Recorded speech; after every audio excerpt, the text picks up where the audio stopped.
Well, good afternoon, everybody. Thanks for joining us again for our series with ASHRAE on HVAC and other things that we can think about to help with the potential mitigating the spread of COVID in our communities. As you know, as our case numbers are rising in Michigan, we're continuing to battle this virus, and we're going to be for some time. So going to get a lot of important information today. We're going to cover a lot of it very quickly. Very excited today to have Paul Prentice from ASHRAE that's going to be helping us with some of that information on humidification. Todd Parker from Michigan Saves is with us today to talk about things that they can do to help you with some of these processes. And Chad Miller and Ken Randazzo from Consumers Energy and DTE are going to share some of the rebates, incentives, and other programs that they have in place for some of these things we're going to mention today, but also in addition to just other energy efficiency programs. This is the fourth part, the wrap-up part of our series on HVAC, and we're going to cover humidification today. At the outset, we did a general overview. Part 2 was ventilation. Part 3 was filtration, and we're wrapping it up today. All of those are available on our YouTube site as well. And as we go through today, you can submit questions through the Q&A feature. But as we get started, just talking about those cases in Michigan and how much we're struggling right now, just reinforcing that concept that some things have remained pretty much static throughout this whole crisis. That's the need for social distance, wearing face coverings when we can't do that or when we're indoors, and good hygiene. And it's just critical that we continue to do that, because when we're both wearing masks, we can cut that transmission by about 70%. When we start taking those off, certainly we have big problems and we can spread COVID pretty quickly. About 40% of the spread is believed to come from those that are asymptomatic. These are folks that are going to be out and about carrying and shedding the virus but never feel sick. That's another reason that these face coverings are so critical. And as we move indoors with winter, recognizing all of the things going on, this piece with ASHRAE and HVAC we've been discussing is another mitigation step that we want to consider, depending on our systems and a lot of other things that you're going to hear more about today to help us contain COVID. Next slide. So we have a lot of materials available. We did a great Q&A a couple days ago on the MIOSHA emergency rules. That's also available on our YouTube channel. You can find all of that information at our website, michigan.gov, COVID workplace safety, guidelines, fact sheets, you name it, all related to those emergency rules and other things that you need to be doing in your workplace. So make sure you're taking advantage of that. We have a hotline that you can call right into. It's 855-SAFE-C19. The wait time's been about 10 to 20 seconds. It gets you right into the MIOSHA experts. That's for employees and employers. So if you have questions around COVID workplace safety, make sure you're calling in.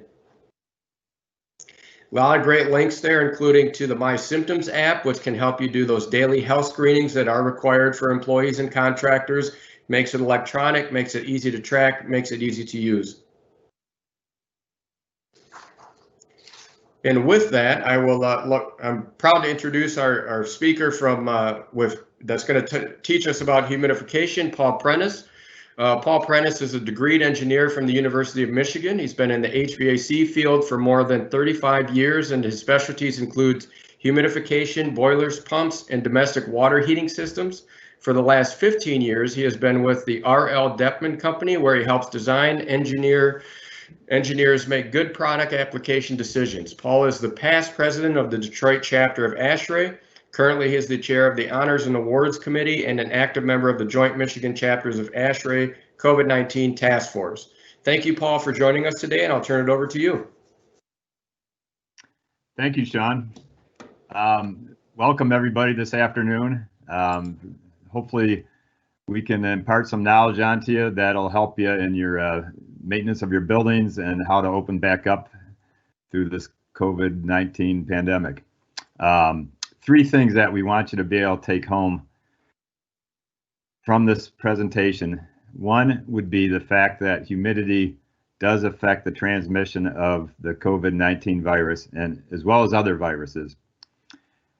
Second, we want to make sure you understand how humidification in a building, in your house, your school, your office, how that humidification affects the transmission of the virus. and also things you can do to upgrade and increase the humidity levels in your building. Next.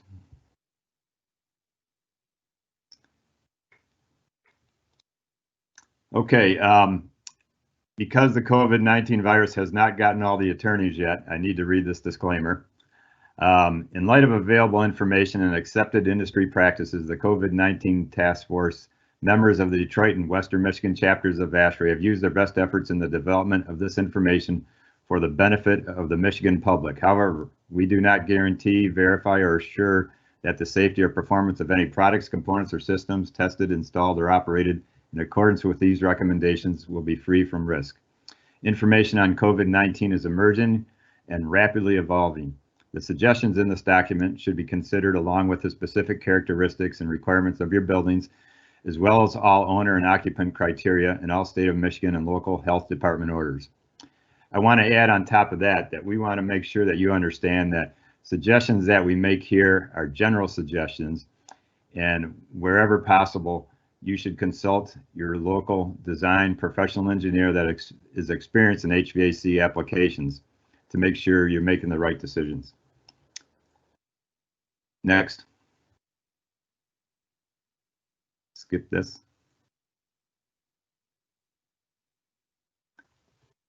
Okay, general HVAC recommendations. One of the things you want to do is if you make any changes to your building systems, you want to make sure you document all these changes. When your building was built, there was a manual, a specification book, drawings that were created to build this building. If you can locate this manual, that is the best reference you have to find out what your building can do. Any changes you make to your system should be documented. You should train your building operators on any of the new protocols that you've made changes in, and also advise your occupants, because occupants, no matter what building, if there's changes to the HVAC performance, it may affect your occupants. And you want to track and measure all the changes you have done to make sure that they have a positive outcome. Next. One of the things we want to do is make sure we practice safe hygiene when we're working on HVAC systems.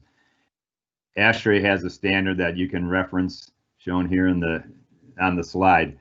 But one of the most important things you want to do is make sure that any of your staff in contact with potentially contaminated equipment should be wearing PPE and keep your employees safe.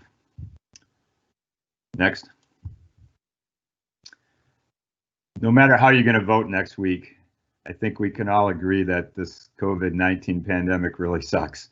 And we need to do all we can as HVAC professionals to help slow the spread of the virus and keep occupants of our buildings safe. The World Health Organization is calling for a focus on non-pharmaceutical approaches. So that one of the ways we can do that is by improving our indoor air quality. So today's presentation will talk about how humidity can affect the transmission of viruses, how humidity can affect our own human body's ability to fight infections, and also how we can improve the performance of humidification systems in our buildings. Next. So why should we be concerned about levels of humidity?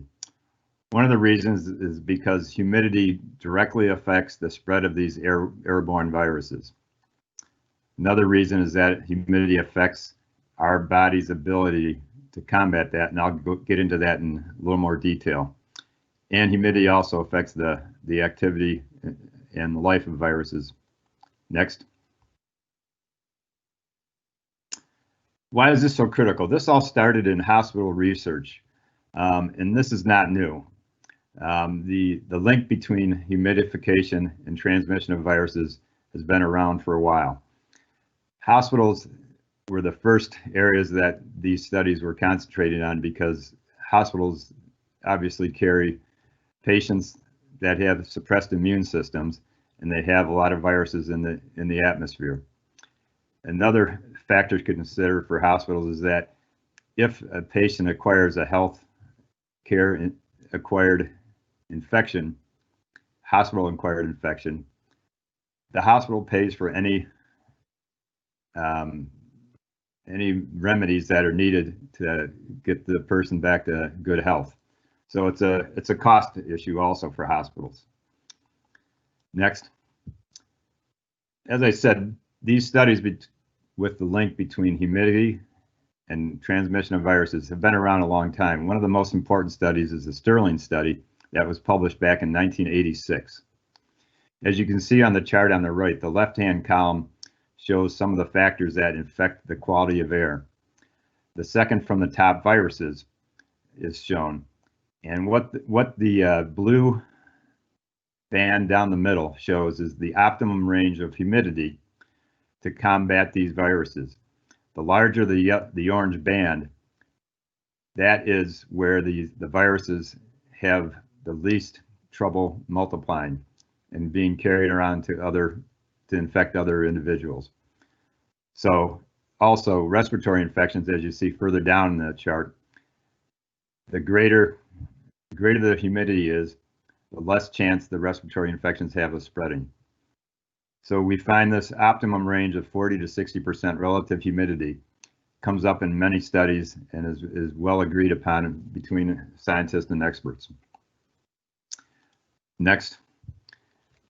Other studies that have been performed on the same topic were from Yale University, which studied the ability of the human body to fight viruses depending on humidification levels. And also the Mayo Clinic did a study in Minnesota in classrooms, having some classrooms with no humidity added and some classrooms with 40 to 60% humidity. And they found that the ability of influenza to survive on surfaces in the classrooms that were humidified was much less than those that were not humidified. Next. When I first saw this slide, I thought, well, maybe it's a jet engine exhaust, but when I looked further, I discovered that it was not a jet engine exhaust. It's pretty nasty, and it's a sneeze from a person. Researchers have found that sneeze particles that contain viruses, particles, can travel up to 25 feet. And these particles are influenced, the distance that these particles travel are influenced by the amount of humidity in the air. So now we can see why our mother always told us to cover our mouths when we sneeze. If you look at this next slide,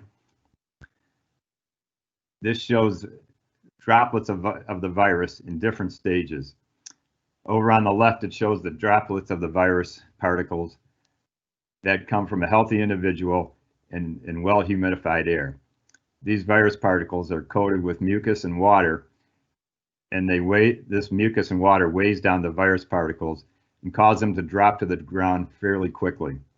And these virus particles are expelled when talking, sneezing, coughing. And as the humidity is lower, if you look at the middle section of this chart, it shows that the droplets have gotten smaller and lighter, and they take longer to fall through the ground if the air is not properly humidified and there's not enough mucus coming up with the droplets from the human body. As this mucus and water evaporates, the droplets are much lighter and then can float in the air almost indefinitely. Next. This slide shows the droplets relative to the float time. And if you see, the larger droplets may only float in the air about 6 seconds. As the droplets are smaller, because they have less mucus and water on them, they can float for about 41 hours. So these droplets are in the air and being spread around with the air handling equipment for about 41 hours. Next. A study by the University of Helsinki in Finland studied the COVID-19 virus and how the transmission of the virus occurs in this particular case in a shopping grocery store. As you can see here, the individual in the lower right-hand corner had sneezed, and you can tell that the virus has traveled not only down the aisle, but up and over the aisle. The virus gets in the airstream and moves with the airstream especially when there's low humidity and low mucus on the particles. It can travel quite a bit. Next. This next slide shows the ability of the human body to filter out particles that could cause an infection.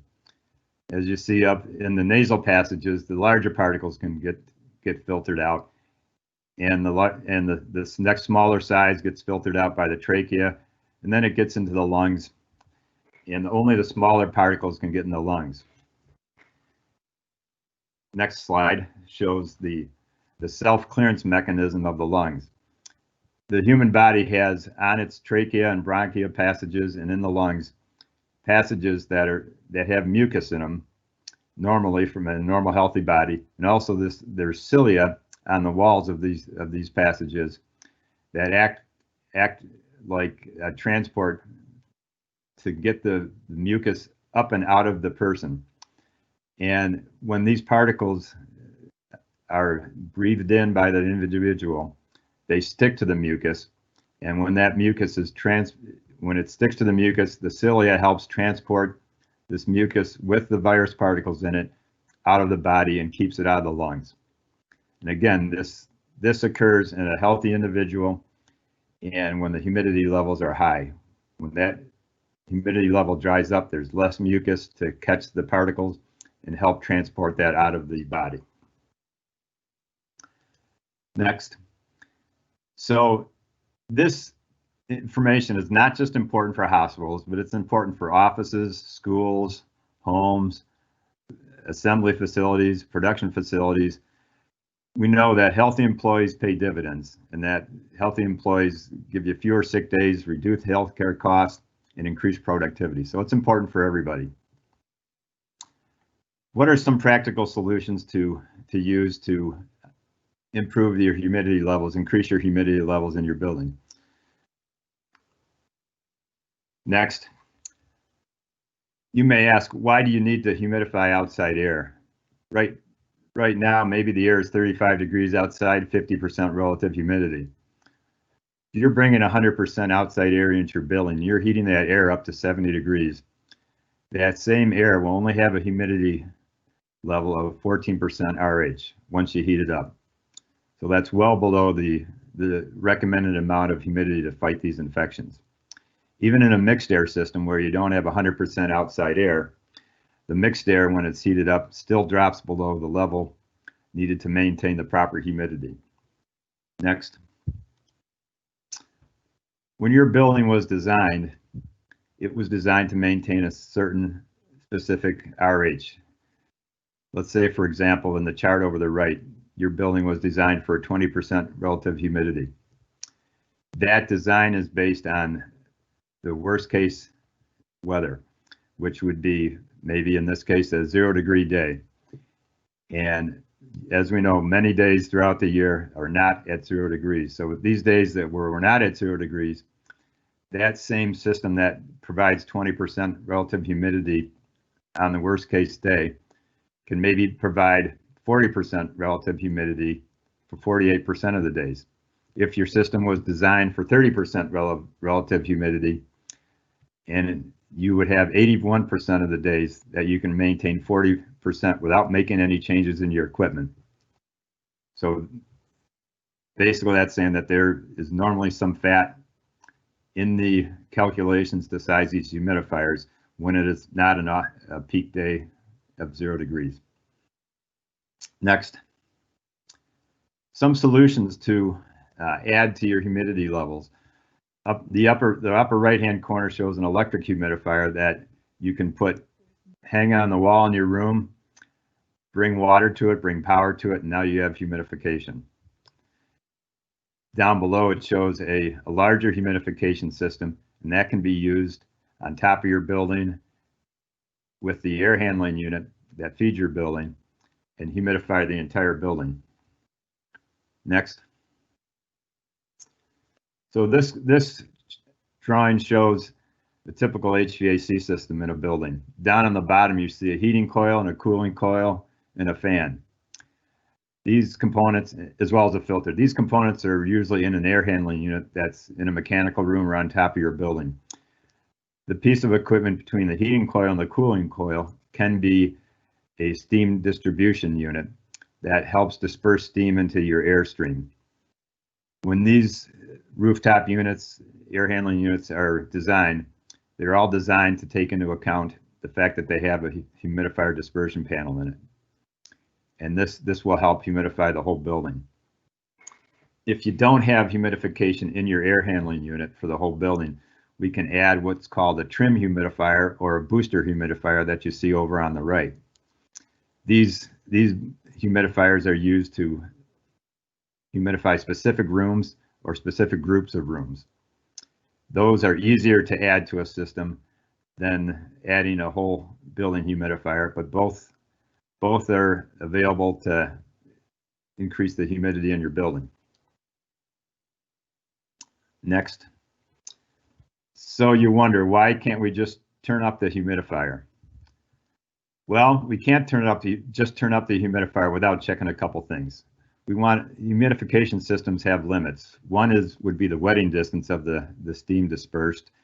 The air temperature is important consideration. The dispersion panel, the dispersion tubes have limitations, and your energy source, whether it's natural gas or electric, will have limitations.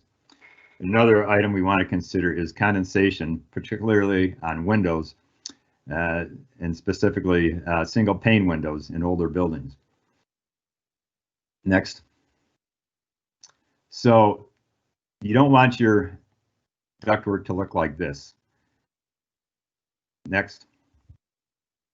Ductwork can look like this if you don't take into account the wetting distance of your humidification stream. Wetting distance is the distance that it takes for the airstream to fully absorb the steam that you have dispersed into the airstream. In the example shown below, the airflow is going across the steam dispersion panel. And to maintain 20% relative humidity, this particular example shows a 6-inch steam absorption or wetting distance. So that means anything between the dispersion panel and that 6 inches will get wet if it's in the way. So we want to make sure there's nothing there, whether it's in an air handling unit or just in ductwork. If we increase the humidification level in some of these systems up to say 40% without changing the air temperature, that wetting distance is going to be increased. Why is this important to know? Because if anything between that 6-inch and 18-inch dispersion length exist, any components like a heating coil, a cooling coil, a filter, a T or an elbow, if there's anything in that distance, in that wetting distance, any of the steam in the air will condense on those components and turn to water, and water creates mold and a list of other problems that we don't want to create. So wetting distance is important to consider, and most manufacturers' representatives can give you an idea of what the wetting distance will be for each particular example. So that's something that we want to make sure you consider. Next, existing equipment. What can we do to actually get a little bit more out of that existing equipment? We all agree that more fresh air is better, but in a lot of cases, especially in an economizer system where you're bringing in a lot of outdoor air, possibly up to 100% outdoor air, your load is going to be highest when you're bringing in the 100% outside air. So if you have a humidification system that can give you, say, 195 pounds per hour, when you're bringing in 100% outside air, if you reduce the outside air to maybe 50%, you reduce the load by about 80 pounds per hour. So that way, with less outside air, you can raise your RH level closer to 40%. Now, I want to make this very clear. Before you make any changes in your outside air, you want to make sure you consult an experienced HVAC professional engineer, because there are many buildings and many codes that require a certain amount of outside air, and we do not want to jeopardize those codes. If your wetting distance becomes too long because you've raised the humidification level, one of the things you can do is raise the temperature. Warmer air absorbs steam quicker. So if you raise your temperature, that will reduce your wetting distance. So that's something you can consider. Next. One of the other things you can do to increase your humidification is to look at your dispersion tubes. When your humidification system was put in, the size of the dispersion tubes, the orifice size on the dispersion tubes was all calculated to provide the proper pounds per hour of steam into your airstream. Some of these orifices can pass more steam, but some orifices may limit the steam you can produce and disperse into the airstream. You can check and make sure these tubes can be replaced or the orifice size is increased so that you can supply more steam into the system if you have the capacity to generate more steam. And again, you want to check your steam absorption wetting distance when you do this. Next. One of the side effects of increasing your humidity is your power usage. Again, whether you're using natural gas or electricity, your power usage is going to go up. But we believe that the benefits of the higher humidification clearly trump the additional costs for this power supply. Next. If you're using plant steam to humidify your air, you will have a steam control valve that controls the admission of steam into your airstream. This steam control valve was sized on application, and the size as well as the orifice of the valve will make a difference on how much steam you can pass. So you may be able to increase the size of that valve, you may be able to increase the size of the orifice without increasing the size of the valve and get more steam flow into the dispersion panel.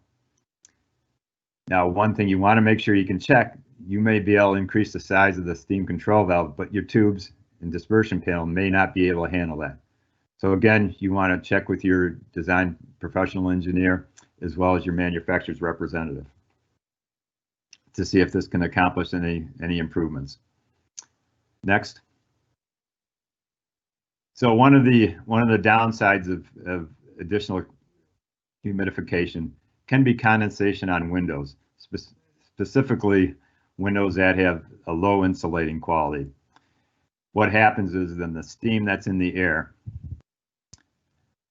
condenses on the window, and when that condensation hits, when that steam hits the window, it condenses and forms water, which creates a list of other problems. What you can do to prevent this is put a temperature sensor on the window, and when the temperature sensor is on the window, it can, when it senses a cold air temperature at the window, it can reduce the set point of the humidity, and whenever that is too low, it'll reduce the output of steam into the building. Next. There's other things you can do to get your equipment back up and running. Electric humidifiers have electrodes that boil the water to create the steam. When these electrodes run for a while without being treated, they build up scale on the electrodes, and that scale reduces the output of the humidifier. You can clean these electrodes off to get better performance out of humidifiers. And most manufacturers will have recommendations on how to keep your humidification system in peak condition. Next, you also want to look at the piping that is leading from your steam generation equipment into your dispersion equipment. Anytime there's condensate that is not drained freely out of your piping system can block the flow of steam and create problems getting that steam out into your airstream where you want it. So make sure you check with your installation manuals as well as with your design professionals to make sure you have proper piping. Next. Another way of keeping your humidifier up and running longer and performing better is to have water treatment. Water softeners as well as reverse osmosis systems get rid of some of the hardness and eliminate some of the scale that would build up in a humidification system and that would minimize your downtime and extend your humidifier life and extend time between maintenance calls. Next. So this is just a summary of what we just went over. I don't want to go too long on repeating this. So next. What's the bottom line? The bottom line is that proper humidification is an excellent defense against the spread of viruses. And we all need to do our part as building owners and HVAC professionals to make sure we give the occupants of these buildings the best chance of surviving these viruses and avoiding these viruses. And you can make most of these changes immediately and easily, but again, consult your design professionals. Next. So your local HVAC professionals, many of whom are ASHRAE members, engineers, manufacturers representatives, water treatment specialists, these people can all help you out. And there are roughly 1,000 ASHRAE members in Michigan that make up this group of people that can help you out with recommendations for improving your humidification system. Next, this just shows the sources that we used. And these, again, there are several studies relating the humidity and transmission of viruses, but these are the ones we use today. Next. ASHRAE Western Michigan and ASHRAE Detroit chapters have put together a 6-page document that is an excellent resource for looking at your building performance and looking at methods you can improve the performance of your building, improve the air quality in your building. It covers domestic water, HVAC system, recommended set points, and also many cautionary notes that you need to look out for when making changes in your building performance. Also, you want to get this document on the Detroit ASHRAE website. I think it might be available on the Western Michigan website as well. Next. ASHRAE on their home website has a great resource also in the COVID-19 section of their website. One of the great things that they have is frequently asked questions, because a lot of the people throughout the US, not just in Michigan, use this website and are asking questions, and they've been answered by experts, and it can help you tremendously in trying to decide what changes to make in your building. Next. That's what we have as far as our presentation on the humidification in relation to viruses, transmission of virus, and health of the humans occupying the building. Thanks so much, Paul. Really appreciate that information. As I mentioned, these will be posted on our YouTube channel, because we're trying to be brief, but these are very dense presentations, as you can tell, and they're very, very important. So now I'm going to kick it over to Todd Parker, who is the Director of Programs for Michigan Saves. Yeah, thank you very much, Sean. Appreciate it. And thank you, Paul, for a great presentation. It's always been a joy for me to follow both you and Sonia on some of these presentations. I really want to show my 9-year-old daughter that picture of the sneeze, though, because I think that would really hammer home why we keep telling her to cover her mouth when she sneezes. Anyway, about Michigan Saves, we are a nonprofit organization dedicated to making energy improvements easy and affordable. And we do this by providing low interest financing for qualifying energy efficiency, renewable energy, and health and safety improvements. And since our inception in 2009, we've been Michigan's Green Bank. And you can see from the graphic here that we play a role that's intersecting between our authorized lenders who provide the financing for our programs, our authorized contractor network that provides the services and installs the equipment, and then our customers and the utilities as well. Next. So Michigan Saves has a variety of financing programs to help pay for these types of improvements. Our flagship program is the residential loan program. We also have commercial and public sector financing programs. Our commercial and public sector financing programs are typically equipment financing agreements, or EFAs they're called, that start at $5,000 and can run up into the millions, again, for energy efficiency, renewables, and health and safety type improvements. All businesses, nonprofits, public sector entities, multifamily housing entities, they all fall under this commercial and public sector umbrella.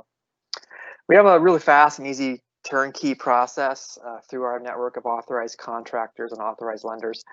And under our traditional financing programs, the rates typically start around 6% and run higher based on the business's credit history. For public sector entities, the rates are lower. They usually start around 4% or so.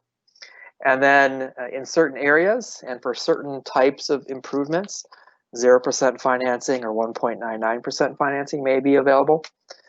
Michigan Saves has some great collaborative relationships with Consumers Energy, DTE Energy, and SEMCO, where those utilities will buy down the Michigan Saves rate to 0% or 1.99 for their customers who are installing certain types of improvements.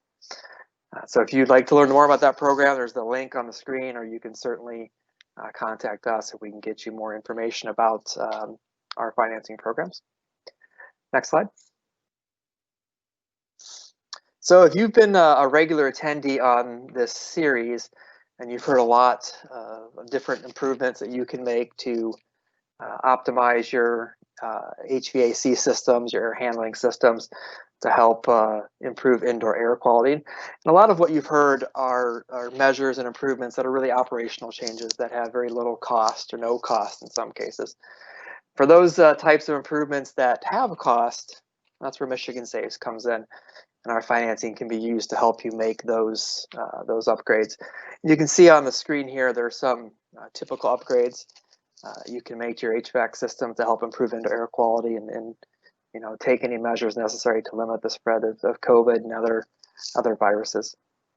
The one thing to note at the very bottom there, installing UV disinfecting technology is one that gets a lot of consideration. The little lights or other technology that are installed into your ductwork around the HVAC coil, which help disinfect the air as it passes through. One thing to keep in mind there, though, is if you're increasing your outdoor air intake into the ductwork, then you're just disinfecting outside air. So that may not be the best use of money to install those types of systems in those circumstances. And as Paul mentioned, with any type of mechanical upgrade improvement, you always want to talk with a licensed mechanical contractor or another expert to see what is the best fit for your building and your system. Next slide. And one other non-HVAC improvement to mention here that's getting some interest from folks are UVC lights, sometimes known as blue lights. These are, in many cases, portable lights that you can move into rooms and you turn on for a set period of time and leave the room, and it uses UV wavelengths that disinfect air and surfaces and other objects that are in the room. These are relatively affordable measures, anywhere from a couple $100 to roughly $1,000 for a portable blue light system. So that might be something that's worth looking into. You can find a lot of information on the web and look for different distributors and contractors who carry those types of lights. A couple of considerations here. Most of the measures that you implement are going to probably lead to increased electric or gas bills.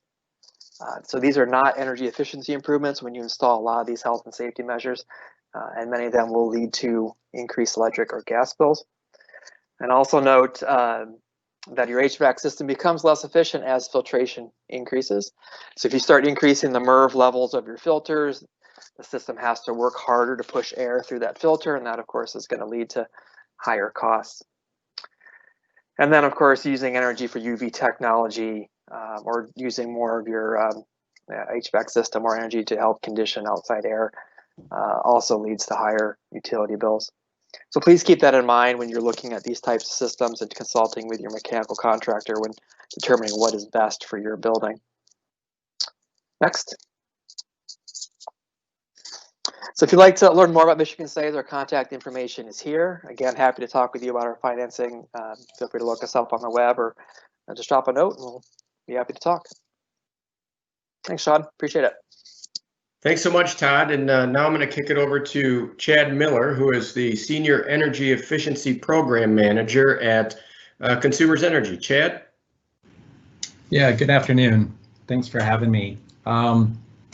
I'm not going to give details about HVAC systems. That's not my expertise, but what I do know is programs. So if there's one thing to get out of this, what I'm going to speak to in the next 5 minutes is we have a lot to offer when it comes to energy efficiency.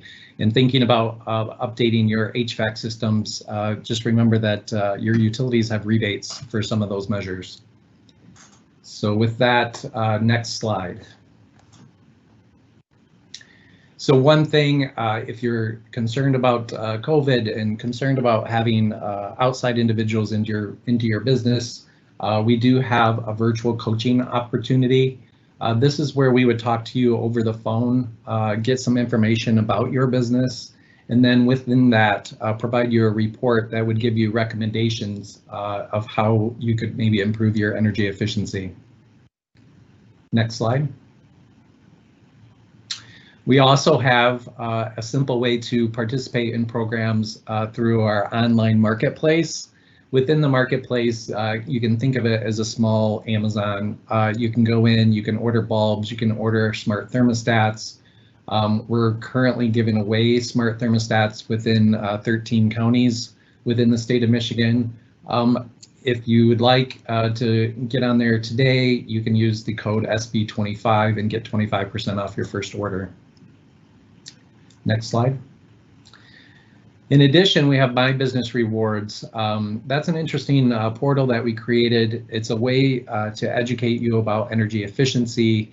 It provides gamification. So by doing activities around your business, installing different low cost, no cost measures, you can gain rewards. Within those rewards, you can be redeemed through retail gift cards. And again, just an opportunity to learn more about your business and what could be available to you within energy efficiency. Next slide. We also offer direct installation. So that is where we send a team of people out in the field. Opposite the virtual coaching, we actually send people out to install items within your business. We can install screw-in light bulbs. We install smart thermostats. We look at aerators and other opportunities that are low cost in your business, and that's all free. Next slide. Our Trade Ally program, that's really developed around using electrical contractors that have agreed to participate in our program. They use our program to help decrease their proposals to customers. It's more of your larger kind of lighting retrofit opportunity. And so if you're thinking about a bigger project, this is the way to go. Next slide. Just simple tips to think about, unplugging devices that aren't being used. We're out of the offices these days, so kind of keep that in mind. Checking your thermostat, making sure that it's the that you have the temperatures where you need them versus and making it comfortable as you need. But thinking energy efficiency is important. Next slide. And then just lastly, so kind of wrangling this back to HVAC type of upgrades, there's plenty of opportunities here. We offer rebates on things like filters, airflow management systems, rooftop heating units, and then boilers and furnace tune-ups. Next slide. So again, just kind of wrap that up. This was meant to just kind of give you a taste of what we have to offer. If there's anything that you're interested in, please just reach out and we'd be glad to walk you through next steps. Thanks so much, Chad. And then last and definitely not least, our friend Ken Randazzo is the manager with a whole lot of letters of EWR and C&I business programs and energy partnerships at DTE Energy. Ken? And we could add C&I pilots to that as well. Thank you, Sean. Thank you for having me. It's a great opportunity to speak. And what I'd like to do is just give an overview of all the programs that DTE has and how customers and trade allies can get involved in the programs and help their customers out. So what I've done is created 5 different platforms, and on the next page there's a platform that we call emerging programs, and it's about our pilot program. So our first platform, the small business platform, is designed to help small business customers. So we have 2 different groups, and what we do is focus more on energy assessments, and with COVID we've learned how to do virtual assessments with our customers, but these 2 programs are directly involved with small business, or we consider maybe up to mid-sized business. And we'll go in and do energy assessment. We have it for both gas and our gas company, and as well as our electric company. And we'll do energy assessment. We'll provide the findings of that assessment. We've also modified them, both programs, a little bit, where we have now trade allies. You know, we've done several assessments over the many years that we've been in this energy efficiency business, and with these small business customers, we got to try to help them through the energy efficiency journey. So it's a little hand holding, I call it. So now we've added trade allies to it, so that if a customer is really interested, we can have a trade ally help them and get some prices and actually do the installing. We don't do any of that, obviously, we're the utility, but that's a way to help. And so we're a significant focus on our small business, and we actually are creating some additional programs for them, which I'll talk about on the next page. We've created a midstream platform. Midstream platforms are a way to make it easier for customers to participate in the program. So we've got a lighting, a food service, and a HVAC. So yes, you might put in some equipment to help kill COVID, but if you put in a new energy efficient rooftop unit, you can help remove some of those costs, additional operating costs. So we've got 3 programs: lighting, food service, HVAC, and I call them instant rebate programs. We have distributors or dealers or manufacturing reps, as when it comes to HVAC, that are aligned in our project. They've got to sign a participation agreement with us, and they'll participate in the programs, and it's basically an instant rebate. Order the equipment, take delivery of the equipment, and you get an instant rebate. The customer doesn't have an application to fill out. We ask distributors to supply us a little bit of information because we have to go out and evaluate it, so we need to know where it's being installed. They've been very, very successful. Lighting was our first one, then we added food service, and then HVAC. And how we're going to grow these 3 midstream programs is we're adding product to it. HVAC, for example, we started out with just rooftop units because we knew we had a lot of rooftop units in our service territory, and after we studied it, we found out we had over 130,000. So we added rooftop units, and then we've added condensing boilers, and now we're thinking about chillers, and we might add pumps, variable frequency dives, and fans, because they're all related to the HVAC system. So we're trying to focus on equipment that's related to those 3 midstream programs. Our traditional program is what we now call the downstream program. That's prescriptive, non-prescriptive. That's been around since we started EWR, or energy optimization, in 2009. It's still there. We've streamlined the application a little bit. Customers can go online and put an application. They can submit it through a PDF. There's lots of ways they can submit it. It's the typical program. Pre-application is required. Trade allies are usually help customers fill them out, or fill them out for the customer. It's heavy trade ally work. We probably 80% of our programs that come in through downstream are from trade allies. It's been around for a long time.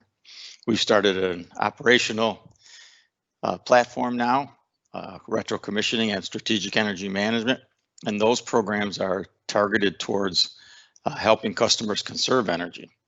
To participate in either one of those programs, you need a building management system or energy management system, building automation system, whatever you want to call it. So we can help customers identify opportunities where they can change their operating conditions, or change their timers, or change different things operationally that will result in savings. HVAC is primarily focusing in the retro commissioning area. We'll optimize the HVAC system. Strategic energy management, we look at processes more than HVAC, although HVAC is a big part of it as well.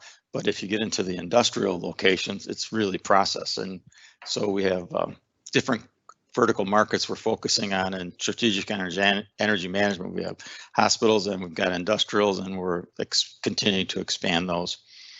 Our fifth platform that we've just added is we call them our energy assessment platform. That's strictly doing energy assessments. We don't do ASHRAE level 1 audits or anything like that. We'll help customers do an assessment of lighting, HVAC, some of their operating conditions, and offer them best in practices. One is the business energy assessment. It's basically a walkthrough kind of energy assessment. We'll give customers a report afterwards. The strategic energy plan is helping customers develop a long-term 5-year roadmap, if you will, that they take responsibility for. They take ownership of it and update it as the years go on. So it's a continually updating 5-year rolling plan. And we'll help customers put that together. It's obviously for strategic energy plan is really targeted to multiple site customers. So they want to be able to assess all of their buildings against each other. All right, next slide, please. Our emerging platform, or our pilots, these are the different pilots that we've worked on for in 2020. They're not all listed. The one I really like is the find and fix, we call them. One is a steam trap. There's another one that's not listed on here. Oh, it is steam traps and compressed air. And those are specifically targeted. Steam traps are targeted to small business customers, a vertical market of dry cleaners, laundries. They do their own cleaning in them. They got boilers and they probably don't change the steam traps. So we tried it last year and it's been very successful. We'll probably commercialize it in 2021. Grocer Smart is targeted at small grocers. It's getting at the refrigeration system. So now you can see we're starting to get some programs that are targeted at a specific vertical market for a specific measure or measures. Business energy reports is something that we are providing to our small business customers about how they use their energy in that particular market. And then we'll give them some tips, 3 tips on what they can do. It's all virtual. We never go out to the site. It's all virtually done.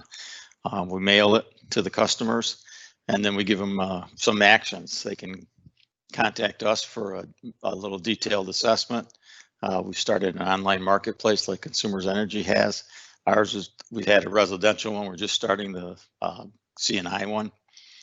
So that's been very successful. Power Takeoff is what we're going to call virtual retro commissioning. So we'll probably roll that into our retro commissioning program and platform. So those are just some of the programs that we've been working on in 2020 that may get commercialized in 2021.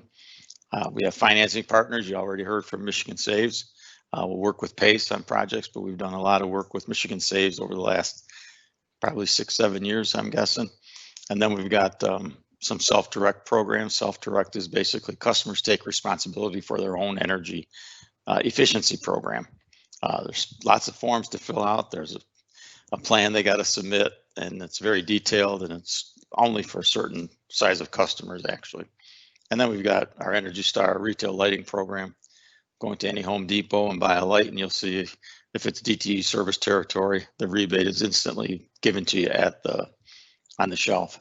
And then multifamily, we'll do work with the multifamily common areas as well. Next slide, please. And here's our Michigan Saves programs. Todd alluded to them a little bit, but we have 0% financing up to 36 months for $150,000.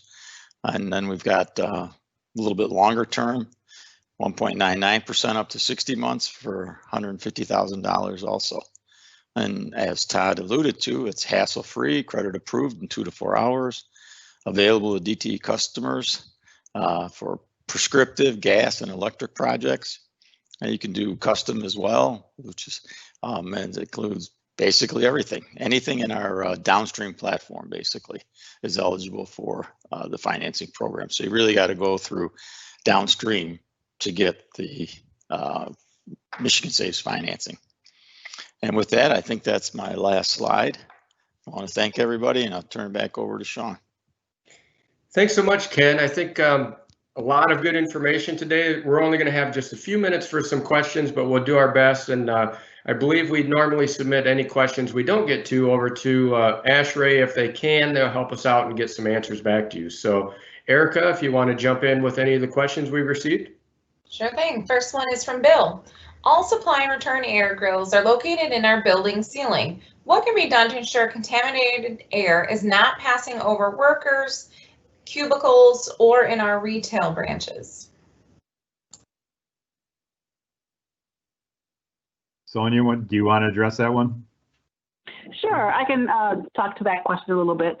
So the way to make sure that you don't have contaminated air, and understand that there's no way to make sure that you have 100% uncontaminated air, but the way to reduce the risk and probability of that is to make sure that you're doing proper filtration and any air cleaning that you might want to do with any sort of advanced technology like UV irradiation, and also to make sure that you have the appropriate amount of ventilation air coming into your space, free air, clean air from outside. And of course, you want to have possibly increased your amount of ventilation air coming in under the advice and guidance of an HVAC specialist or IAQ specialist who can look at your specific system. So those are the two things that you can really do to make sure that you've reduced that risk. Unfortunately, there's no way to make sure that you're 100% unless you've got a clean room, and for just a general commercial facility, you don't have that. So your two best bets are to make sure that you've got appropriate filtration and air cleaning, and make sure that you've got a good ventilation rate. And I think I would also, add one more thing. Also, I apologize. I want to just throw in there. Make sure that your facility maintenance is up to par as well. And I think I would add, Sonia, and you can jump on this if you'd like, is that what the other consideration there is, how is that air blowing? Because when we look at indoor environments, we're thinking about air possibly blowing across employees, not just what's coming out of that system, but blowing across employees or customers or others, and possibly moving that potential virus from one person to the next. Well, certainly yes. So the circulation of air and the distribution of air in the space, those are certainly concerns. But I will say that the system in general is designed to circulate air so that when you have air coming out of your ceiling diffusers, that they're not dumping onto people. That system, the ductwork, the velocity at which the air is coming out of those diffusers is designed such that the air is circulating around the room and not dumping on any particular spot or person. And so if the distribution of air or the circulation of air in your space is a concern, then you also want to make sure that you reach out to an IAQ specialist who can, and a TAB specialist, the testing, adjusting, and balancing specialist, who can help you look at your ductwork and your ventilation system to make sure that air is moving appropriately around your building and then also within the spaces inside the building. Okay. All right, well, with that, we are actually out of time. So Sean, I will just kick it back to you to close us out. Thank you, Erica, and thank you, Paul, Todd, Chad, and Ken for joining us today, and Sonia, who didn't present today but was with us from ASHRAE. Sonia had done our last 3 presentations. This has been a wonderful series. We truly appreciate all of our guests for joining us to do this. This is important information, things that we need to consider in whatever environment we have indoors that we may need to do. I think importantly, with all the great information from ASHRAE, was with Michigan Saves Consumers in DTE, is to recognize that there is help for some of this. You know, when you look at this, it does get extremely overwhelming, and you think about these huge costs and system changes you may need to make.